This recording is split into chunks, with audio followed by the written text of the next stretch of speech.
I can't believe that I was in my 40s and I was alone at the top of the Grand Canyon at night in February. It was very cold, there was nobody around, and I had absolutely no idea what I was going to do. It all started with some strife. It is amazing what strife can do, but I'm going to jump in and tell you this story. So my mom and I went on a very last minute, spur of the moment road trip from Missouri to California. We were driving out there to see my daughter who was in the hospital on a Marine base. And, it was kind of a stressful trip, but a fun trip on the way out there. We were seeing some things we hadn't seen before, but it was also a very long trip, about 34 hours. Well, on the way back, I can be a backseat driver, and so can my mom. And so we were starting to get on each other's nerves. I was kind of, like, you're driving too fast, and, all of this kind of conversations. And plus, at this time, we really had spent many, many, many hours in the car together. And so on the way back from California, I seen a sign that said, upcoming Grand Canyon 50 miles, and I'd never seen the Grand Canyon, and she had never seen the Grand Canyon. And I said, hey, do you want to, do you want to go see it? And she was like, oh, just whatever you want to do. And we're both Christians. We both love the Lord, but also we were on each other's nerves, and there was strife because we'd been getting on to each other about how we drive and things like that. And so, driving too fast, driving too slow, you need to stay in your lane, pass this truck, all of that, the way that people do. So we decided to go, went to the Grand Canyon. We got there, it was around 5 o'clock in the evening, and we parked. If you've never been to the Grand Canyon, the parking lot is super, super massive. There's many, many parking lots. I don't know how to compare it other to say it just goes on forever, because the Grand Canyon's huge. When you're up at the rim, it's hard to explain if you've never been there. It goes on just for miles. And so anyway, we got out, we parked in the midst of thousands of cars, and we walked quite a ways and went up, and we're right at the main part of the Grand Canyon where all the tourists go. And I wanted a picture. I said, hey, let's take a picture, let's get like selfie of the Grand Canyon behind us. And she's like, I don't want to do that. I don't want to get that close. I mean, there's gates. And so she had gone up and looked over, and it made her really dizzy and really sick. And she didn't say anything to me about it, so I didn't know. So she said, we got a quick picture, and she goes, I'm going back to the car. And I said, oh, okay. I mean, we'd only been there maybe like 20, 30 minutes, and I was kind of disappointed. And so I said, oh, okay. I said, well, I'm going to take a few pictures, and then I'll meet you back at the car. It was a rental car that I had rented, and a little rental SUV. So she went back to the car, and I walked around, I took a few pictures. And I was coming out, it took me a little bit because there's many paths, there's lots of wooded areas, and it took me a little bit to find the right path to get out. So I finally found the right path to get out, and I started walking, and some cars had left because by this time it's about 6 o'clock in the evening. And I went to where a car had been parked, and I knew where it had been parked because there's this really particular type of tree and like a trash can right by. I just really recognized the tree, and we had parked right by it. And the SUV was not there, and so this was a rental SUV, and I'm like, I didn't really think much about it. I'm like, there was a visitor center a ways off, and I said, thought to myself, she probably drove down to the visitor center to go to the restroom. So I waited there for about 35, 40 minutes, and she never came back. So now I'm getting worried because more people are coming out of the park, out of the Grand Canyon Rim, getting in their cars and leaving, and there's just, dozens and dozens, 20, 40 cars leaving at a time. And I walked around for about another 45 minutes, and I went just kind of walking around the parking lot, and then I walked down to the visitor center, which was probably about a 20-minute walk or so. Got down there, went all through it, went, through all of the restrooms, and she wasn't there. So I came back up and to where the car had been parked, and I waited there. And so time passed, and more people were leaving the Grand Canyon. It ended up getting around nightfall where it started to get dark, and there was only a couple of cars left out of thousands in the whole Grand Canyon parking lot. And by this time, I had really started to worry, and I'm like, my mom was in her 70s, and I thought but she's very, very active, very healthy, very exuberant, and, she's not a frail type at all. But I thought, somebody has hit her over the head and shoved her in the rental and taken off with her in the rental. I just thought somebody had knocked her upside the head and had to steal the rental. That's the only thing that I could possibly imagine. So hours passed, and I had a cell phone, but there's no cell signal up there. So hours had gone by. It was total nightfall. It was pitch dark. I'm at the top of the Grand Canyon by myself, and the temperature drastically went down. It got down to probably close to the 20s, and I just had on a shirt like I did because we had come from California and it had been pretty warm. And when we got to Grand Canyon, it wasn't too cold. It was daytime, and so we were walking around, and so there was nobody left. There were some lampposts in the parking lot, but it was just total silence. And I kind of wandered through all of the different parking lots, seeing if I could see anything.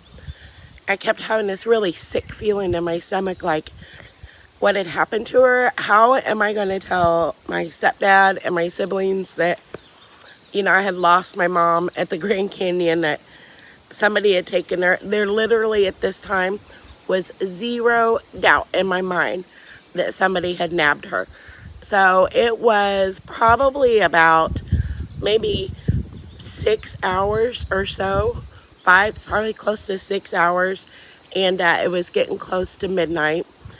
And there was a little bus stop, shuttle stop, and nobody had been around in hours. So, but there was a bench there, and I sat down on this bench, and all of a sudden, a shuttle comes through with a single driver on it. I was like, oh, at least I can go to some sort of base, right? And so I'm like, hey, I told him what happened. I said, I can't find my mom. She's in her 70s. We came here together. We're here in the afternoon. I've been here all night by myself. It's freezing. I'm looking for her. Like somebody has taken her. I don't know. That's what I think. I don't know what would have happened. And I need a ride to some sort of main building that you have. And he goes, are you staying on the, in the park? Did we have a hotel in the Grand Canyon Park or a lodge? And I said, no, we're just, a day past driving through and we're leaving soon. And he goes, the shuttle is only for people staying in a park. I absolutely cannot give you a ride. You're going to stay here. And I said, what about my mom? He goes, it sounds to me like she left you. And I said, you don't know my mom. My mom would never leave me at the top of the Grand Canyon by myself. That would never happen. I knew my mom would never do that. And so he left. He goes, I cannot give you a ride. He left me there at the top of the Grand Canyon by myself. He did say, I'm going to radio in to some rangers to come and check on you. But there's only 2 working. They're on the other side of the park, and they won't get here until morning. And so I was sitting on that bench, and I just started to cry because I felt so lost and helpless and scared. Like, what was I going to do? How was I going to get out of there? What had happened to my mom? And it just seemed surreal that this was happening. And then all of a sudden, I heard this voice yell from far off, Casey! And I looked, and coming through the dark, far off, I saw this bright white fluffy head. My mom has bright white hair. I was like, Mom! And we took off running. She was crying and bawling, and I was crying. And we could not. Okay, here is what happened. We were overjoyed to be back together again. So overjoyed. Just amazing. So what had happened was she had gone to the car and she had waited for me. She thought that I had said I was right behind her, but I had said, I'm going to take a few pictures. So she waited like 20, 25, 30 minutes. And when I didn't come back right away, she assumed I got lost and went out another area of the woods, which is easy to do. When you come out of all of the touristy areas, there's hundreds of different areas to come out, and I'm saying hundreds of different parking lots. I don't know how many they are. They're bigger than like football stadiums upon football stadiums upon stadiums. The parking lots just go on forever. So she went driving around looking for me, and she got way off and was driving around all these different places. She had checked the visitor center at a different time when I was somewhere else, and we were always just far away from each other. But she had come back around and stopped in kind of a far off parking lot, but she heard voices, and it was me and the shuttle driver talking. She's like, I hear some voices far off. So she took off running and got there as the shuttle bus left, and there I was sitting on a bench. And she said, you guys, I'm so afraid of heights. Heights is probably my number one fear. And she said, I thought you jumped. Like, you don't know me at all to this day. She says, I still don't remember saying that, but she did. And I told her, I thought you got hit over the head and stolen along with the rental car. So all the way home, we had probably like a 20-hour drive home. Oh my goodness, we were living it up. We were chattering, we were praying, we were like filled with joy and so thankful, and there was no nitpicking on each other, there was no strife. We were just very, very grateful because both of us had super grim ideas in our mind of what had happened to the other person. She thought, any hundred of things, bad things had happened to me, and, same for me on what I was thinking had happened to her. This morning, Louie and Zach and I were reading in Proverbs, and in Proverbs, it talks about all pride, like all strife, is related to pride. If there is strife, there is also pride present. If there's strife present, there is pride present. And so all of that to say, that strife that we had, if we hadn't had that strife, which was because of pride, because when there's pride, you're not really thinking too much about the other person. You're thinking about yourself. When there is pride, you're always in the right, and the other person, you really don't want to hear them. That's how we had been with each other.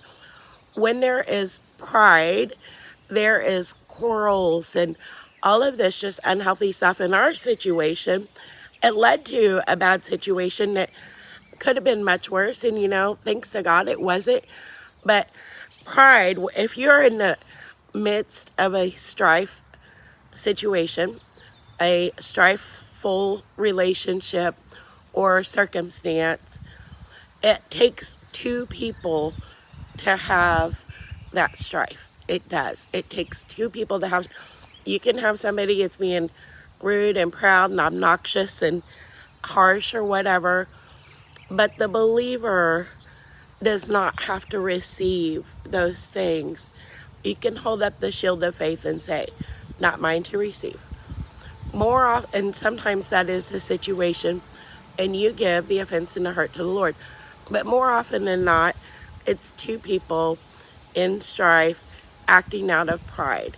If one person will take a step back and allow themselves to be led by the Holy Spirit and to have the fruit of the Spirit, self-control, patience, goodness, gentleness, kindness, those are just a few, but have those things in the midst of dealing with a person with strife, it is shut down. But we have to have humility to do that. Pride leads to so much strife and to dangerous situations, bad situations, families breaking apart, relationships breaking apart, people losing their places of, their jobs and getting demoted, or, also just to every type of ungodly thing. Much of it can be rooted in pride. If you find yourself in a situation where there's tension and strife, just step back. Take a moment to step back and say, am I having pride here? Because where there is strife, Proverbs says, there is always pride.